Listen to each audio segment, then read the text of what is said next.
बिस्मिल्लाहिर्रहमानिर्रहीम। अस्सलाम वालेकुम नाज़रीन, आप यूट्यूब चैनल देख रहे हैं। मैं इमरान खान हूँ। एस्टेब्लिशमेंट को लगता था कि वो इमरान खान साहब को जेल में डाल के वो दिखाई भी नहीं देगा, सुनाई भी नहीं देगा, घटिया किस्म के केसेस बना के तो वो इमरान खान की मकबूलियत को खा जाएंगे।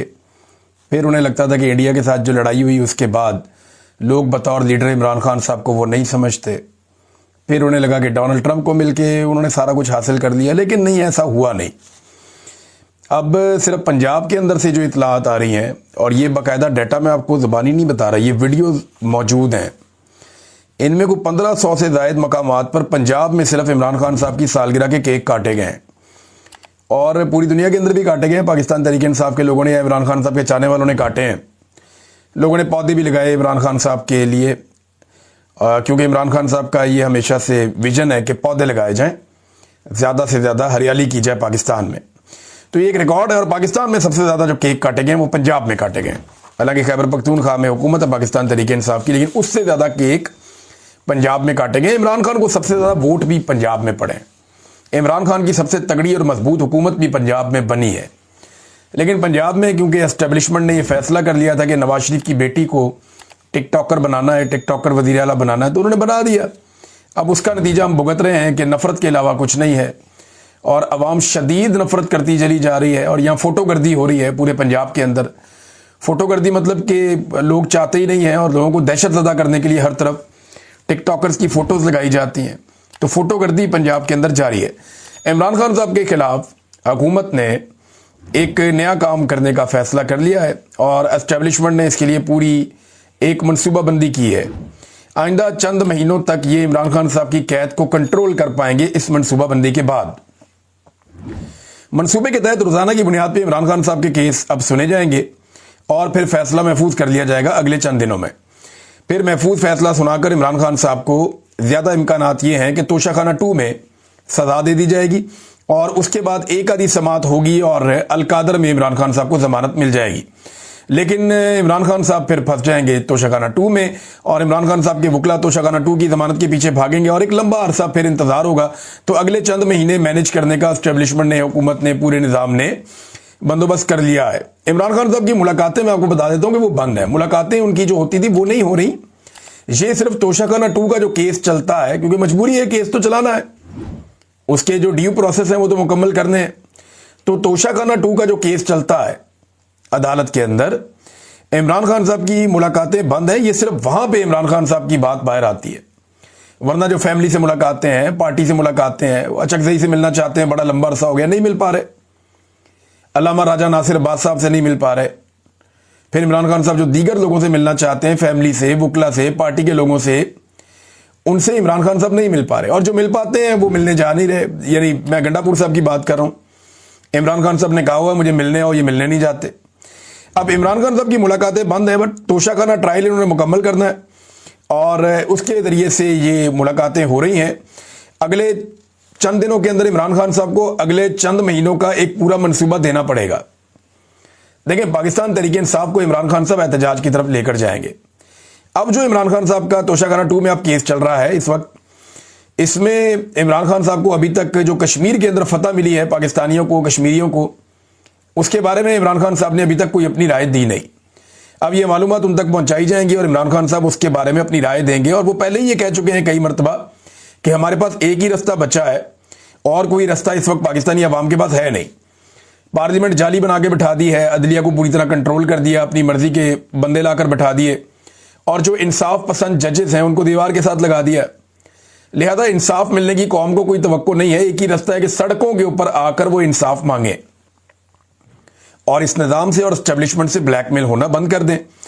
अब यही एक रास्ता है। इसके ऊपर इमरान खान साहब क्या मौक़िफ़ देते हैं ये तो आपको पता चल जाएगा अभी। और दूसरा ये है कि इमरान खान साहब आने वाले दिनों के लिए कुछ एहतजाज की कॉल्स दे सकते हैं। ये कॉल अक्टूबर में भी हो सकती है, और बहुत मुमकिन है सारी दुनिया के अंदर भी इमरान खान साहब कॉल दें। आसिम मुनीर साहब की एक्सटेंशन के खिलाफ भी हो सकता है, कोई कंपेन लॉन्च हो जाए पाकिस्तान तहरीक इंसाफ की जानिब से, ओवरसीज पाकिस्तानियों की जानिब से, या इमरान खान साहब इसके ऊपर कोई हार्ड एंड फास्ट मौक़िफ़ ले लें। नाज़रीन, 24 या 26 नवंबर की कॉल भी इमरान खान साहब की जानिब से दी जा सकती है, और ये बड़ी तगड़ी कॉल हो सकती है, क्योंकि 26 नवंबर को इस्लामाबाद में कत्लेआम हुआ था स्नाइपर राइफल्स के जरिए से। इस्लामाबाद डी चौक के नज़दीक छतों पे बैठे हुए स्नाइपर ने, जो सिक्योरिटी फोर्सेस से उनका ताल्लुक था, उन्होंने चुन चुन के लोगों को गोलियां मारी थी और कई लोगों को गोलियां लगी थी, कुछ लोग शहीद हो गए थे, बहुत सारे लोग जख्मी हो गए थे। गंडापुर साहब निकल लिए थे और पाकिस्तान तहरीक इंसाफ के बाकी लोग भी निकल लिए थे, जो लीडरशिप थी। आवाम अपनी मदद आपके तहत अस्पतालों में जा रही थी और अस्पतालों से लोगों को उठा उठाकर गिरफ्तार किया जा रहा था। लगभग 4-5 हज़ार बंदा वहां से गिरफ्तार भी कर लिया गया था। उसके बाद भी गिरफ्तारियों का सिलसिला जारी रहा था। तो ये एक बड़ा जुल्म और जबर का एक माहौल बनाया गया था। 26 नवंबर 2000, ये 24 से शुरू हो गया था, 24, 25, 26 और 27 तक तकरीबन ये चला था। बड़ा जुल्म किया गया था पाकिस्तानियों के ऊपर। इमरान खान साहब इस दिन के हवाले से भी एक कॉल दे सकते हैं। तो अब ये देखते हैं कि इमरान खान साहब क्या कॉल देते हैं, किस नौयत की कॉल देते हैं और उसका रद्द-ए-अमल और रिएक्शन क्या आता है। नाज़रीन, डोनाल्ड ट्रंप से जिस किस्म की उम्मीदें और खुशियां मिल रही थी पाकिस्तान की मिलिट्री एस्टेब्लिशमेंट को और वज़ीर आज़म को, जो ट्रंप ने पाकिस्तानी फील्ड मार्शल और वज़ीर आज़म की तारीफों का एक तांता बांधा हुआ था और बार बार तारीफ करते थे हर जगह पे, उसको एक ब्रेक लग गई है। और गुज़िश्ता चंद जो डोनाल्ड ट्रंप की जानिब से चीज़ें आई हैं, उनमें फील्ड मार्शल और वज़ीर आज़म पाकिस्तान का नाम नहीं है। उन्होंने बाकियों का नाम भी लिया किसी जगह पे, लेकिन इनका जिस तरीके से शद और मद के साथ तस्करा किया जाता था, वो तस्करा अब नहीं हो रहा। इसकी वजह क्या है? देखें, एक तो इसहाक डार का जो असेंबली में दिया हुआ बयान है वो गले पड़ गया है एस्टेब्लिशमेंट के और हुकूमत के। अब डोनाल्ड ट्रंप को ये वहां जाके राजी करके आए, उसके साथ कोई और बातें करके आए, यहां पाकिस्तान आकर इन्होंने कोई और बातें कर दी। और अब डोनाल्ड ट्रंप की जो हालिया स्टेटमेंट्स हैं उनके अंदर कुछ थोड़ा सा मुझे फर्क नजर आया। हो सकता है आने वाले वक्त में वापस ठीक हो जाए मामला। लेकिन देखें, अमरीकी दौरे के बाद इनका एतमाद आसमान के साथ लग गया था और उसी जोम में उन्होंने कौमी असम्बली का इजलास बुला लिया था। हुआ क्या था? ये कौमी असम्बली का इजलास अगर ये समझदार होते तो बुलाते ही ना, ये मीडिया खेलते। मीडिया पे इनका पूरा कंट्रोल है। कौमी असम्बली में लाजमी बात है अपोजिशन ने आना था।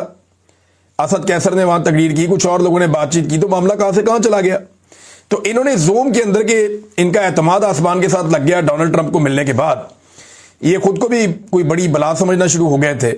तो इन्होंने कौमी असम्बली का इजलास बुलवा लिया और पार्लियामान के अंदर वो कुछ हो गया जो ये सोच भी नहीं सकते थे। अब इनके बुरे वक्त का आगाज कैसे हुआ? देखें, इन्होंने दौरा तो ठीक किया, ये यहां से गए सऊदी अरब, वहां पे इन्होंने दिफाई मुआहदा किया, उसके बाद ये यूरोप चले गए, यूरोप के बाद ये बरतानिया चले गए, वहां से ये अमेरिका चले गए, बरतानिया में भी ओवरसीज पाकिस्तानियों को बुला के इन्होंने कोई अपना गेम किया।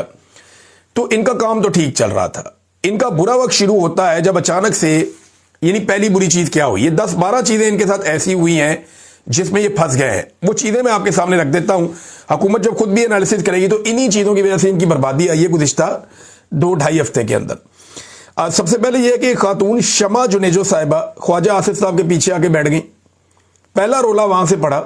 हालांकि ये खातून बिल्कुल एक इंडिपेंडेंट खातून है, उनका पूरा हक है कि वो जो चाहे अपनी राय दें, उनकी ये राय है और उनकी राय से आप इख्तलाफ कर सकते हैं। लेकिन वो ये कहती हैं कि इसराइल को पाकिस्तान को तस्लीम करना चाहिए। अब ये खातून जब ख्वाजा आसिफ के पीछे बैठी तो वहां से पहला काम खराब हुआ कि ये मुकदमा कोई और लड़ने गए हैं, खातून पीछे कोई और बैठी हुई है। दूसरा, 2 वफाकी वुज़रा आपस में लड़ पड़े अमेरिका में, क्योंकि एक को लगता था कि मेरी बदनामी के पीछे दूसरा शामिल है और दूसरे को लगता था मेरे पे गलत इल्जाम लगा रहा है। तो उनकी जो झगड़ा रिपोर्ट हुआ, खासतौर पर उसे शहजाद अकबर साहब ने खबर ब्रेक की थी और अमेरिका से हमारे 1-2 दोस्त हैं, उन्होंने ब्रेक की थी। तो ये 2 वफाकी वुज़रा का जो झगड़ा हुआ अमेरिका में, ये दूसरा प्रॉब्लम हो गया इनके लिए। तीसरा ये हुआ कि ख्वाजा आसिफ का मेहदी हसन को इंटरव्यू, ये इंटरव्यू उन्हें बड़ा महंगा पड़ गया। वो हलवा समझ के गए थे। मेहदी हसन ने उनको 2 ऐसे जो उन्होंने धोबी पटके लगाए हैं ख्वाजा आसिफ को समझ ही कुछ नहीं आ रही थी। वो बौंतरे हुए थे, ऐसा लग रहा था कोई आदमी पानी में डूब रहा है और गोते खा रहा है। ख्वाजा आसिफ को होश आती थी तो अगला सवाल उनके सामने पड़ा होता था और वो फिर शक्ल देखते रहते थे, गुमसुम हो गए थे। बेड़े ही गड़क कर दिया पकड़ के ख्वाजा आसिफ का मेहदी हसन ने।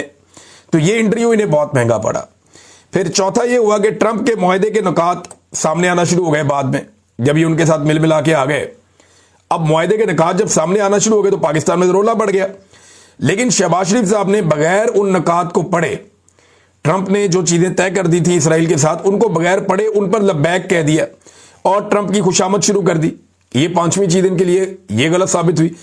छठा ये हुआ कि ट्रंप ने खुलकर सारे हकायक बताना शुरू कर दिए। बाद में ये भी बता दिया कि ये पहले दिन से मेरे साथ खड़े हैं, ये भी बता दिया कि दस्तखत भी हो चुके हैं। अब ये इनके लिए बड़ा प्रॉब्लमेटिक था। ट्रंप ने तो इनको दीवार के साथ लगा दिया। अब वजारत खारजा, वजारत दिफा, वजारत कानून और दीगर तमाम ने शमा जुनेजो साहिबा को डिसोन कर दिया। ये भी इसी बीच में हो गया। 8वें नंबर पे ये हुआ कि आर्मी चीफ की एक तस्वीर आ गई मार्केट में जिसमें वो मादनियात डोनाल्ड ट्रंप की खिदमत में पेश कर रहे हैं।